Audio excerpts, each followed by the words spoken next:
YouTube, it's Eleanor here, and you may notice someone a little bit different in the camera today, and that is my husband Jamie. He is going to be reviewing a book for us. I was very kindly sent Poison City by Paul Crilly. This is an art copy I was sent by the publisher, and after reading the blurb of it I thought it might not be quite up my street, but I still wanted to get a review and get someone who I thought might like it. And my husband doesn't read too much, but I knew that he'd liked a certain book that this sounded a bit like, so I gave it to him to read, and so I'm going to interview him about what he thought about it. So let's see how this goes.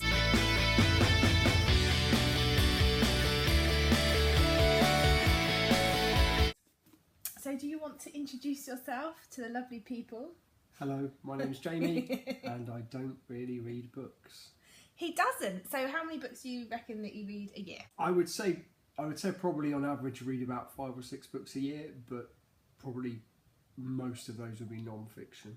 Okay. Not really a big fiction reader.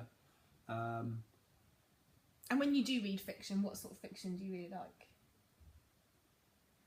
I really enjoyed the Master and Commander series. Yeah. I read all of those. So sort of historical based fiction. Yeah, naval history fiction. I liked Harry Potter because everybody does, and it was awesome. What else did I read recently? See, that is the joy of Harry Potter. Like, this is a non-reader, and we went to Spain on holiday once, and Jamie liked it so much that I was going down to the English bookstore to get the latest Harry Potter the day it came out from the English bookshop, and he wanted to read it so much that I had to buy 2 copies so that he could read it at the same time, which is just unheard of for him to want to get his hands on it that quick. Normally he'd just wait for me to finish a book, or pick one up randomly, or leave it for years after it had come out, but we had to get 2. So yes, Harry Potter is magical. So other than Harry Potter, what other fiction have you enjoyed? Rivers of London. Rivers of London, is that by Ben or Aaron Aronovich? David Aronovich. No, Ben Aronovich. David Aronovich is the guy that writes in the Times. Okay. Ben Aronovich. Ben Aronovich. And you've read all of that series so far, haven't you? And get this, I even found out about it by listening to A Good Read on Radio 4. It's only that, and that's how much of a book fan I am. But I read all of those in the ones that are out, obviously. You must have read them in a couple of months. That's unheard of. Yeah, that is. I mean, this is someone who reads maybe 2 or 3 fictional books a year, so it was unheard of. So that leads us nicely on to this book, because that is what the blurb of this made me think of. It made me think of Rivers of London. So do you want to give everybody a little bit of a synopsis of the story?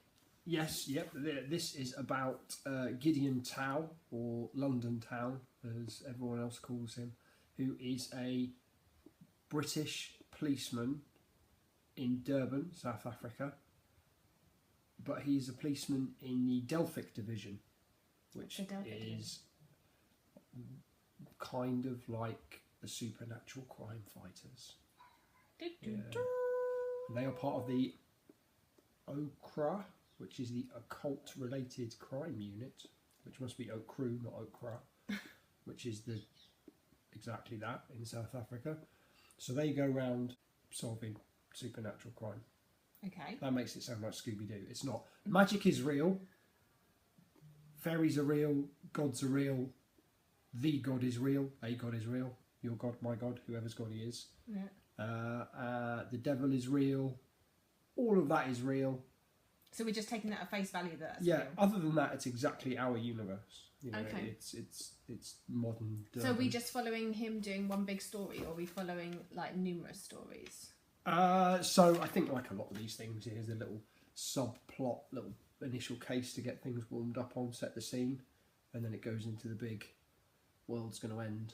And is this setting it up? Is this going to be a series? Do you think? I think so, yeah. I mean, it kind of leaves it open for that a little bit in a way. So how would you say that it compares to Rivers of London? It is very, very similar to Rivers of London. So you've got your modern world, today's world, but magic is real.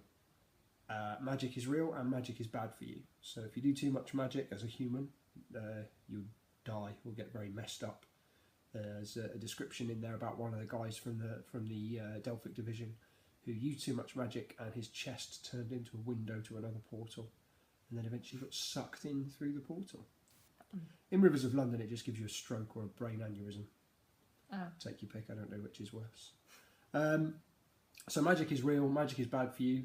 There is criminals in the magical world, just like there's criminals in the real world. So I think one of the key differences is that in Rivers of London, there's only really the two people in the magic police department. Okay. 3 maybe. Whereas in this, there is a whole division within a wider. Is it a secret division or is it? Yeah, I think it's kind of like it's within the occult related crime unit. So. And that's a known thing. Yeah, you know, it's witch doctors and all that stuff. I wouldn't necessarily say that this is any better or worse than the Rivers of London. Obviously, Rivers of London, there's 4 or maybe 5 books, whereas this is a book.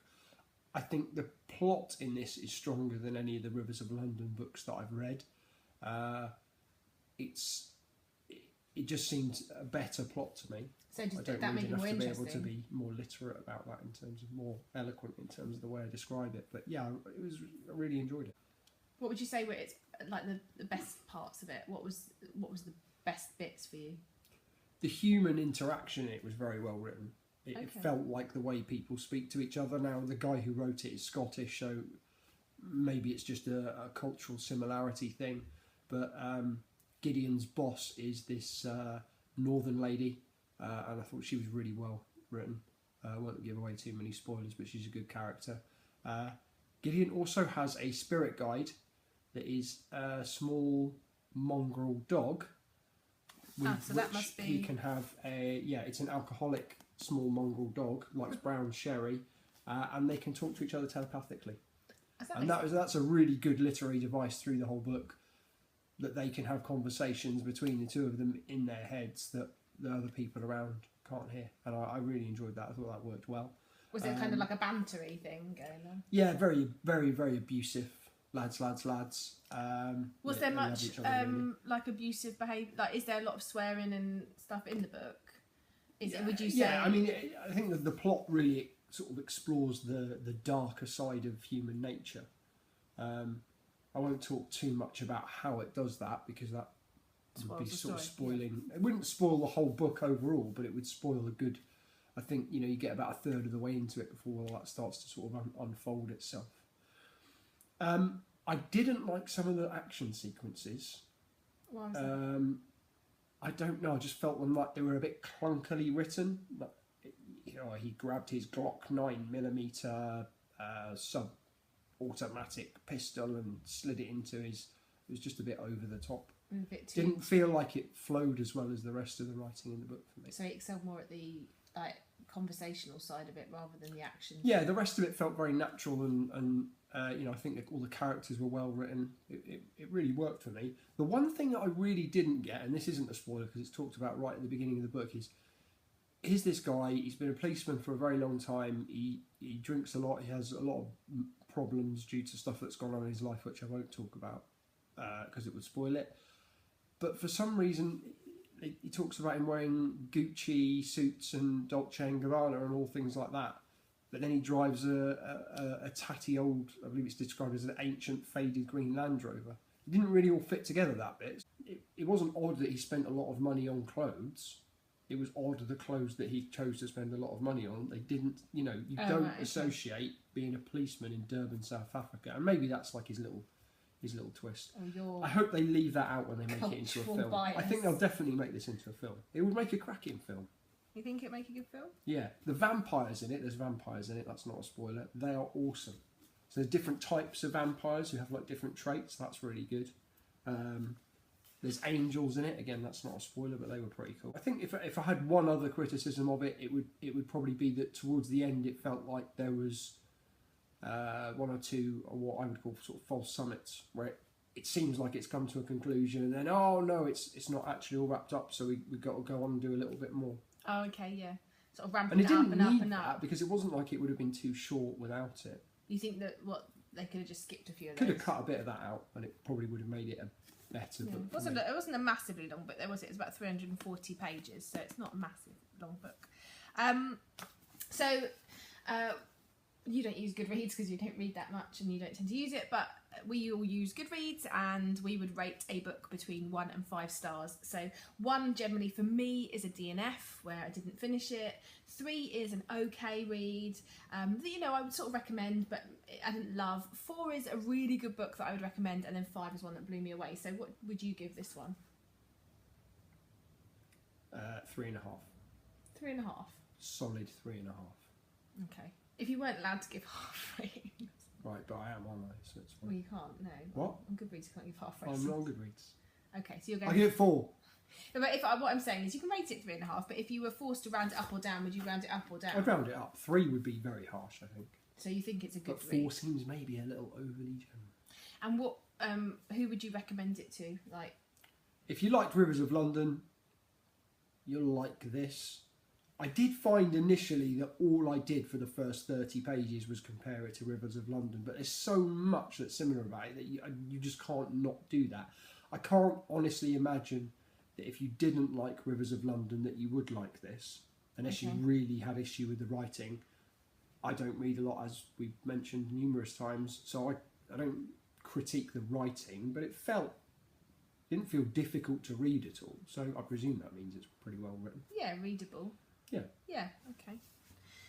And so, would you read more by this author, or would you carry on with this series if you had the opportunity? Yeah, I definitely would. I mean, I think much in that, and I don't want this to turn into a review of Rivers of London, but a couple of them, in the middle there, the plots haven't been great, and it's felt a little bit laboured.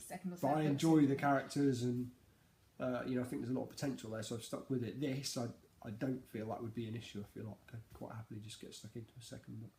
Excellent. Well, there you hear it from a non-reader, Poison City by Paul Crilly. So it comes out on the 11th of August by Hodder and Stoughton, and so if you liked Rivers of London and you fancy something that's in a similar genre, similar vein, then it's got his stamp of approval. So yeah, what more can I say really? Bye for now, BookTube.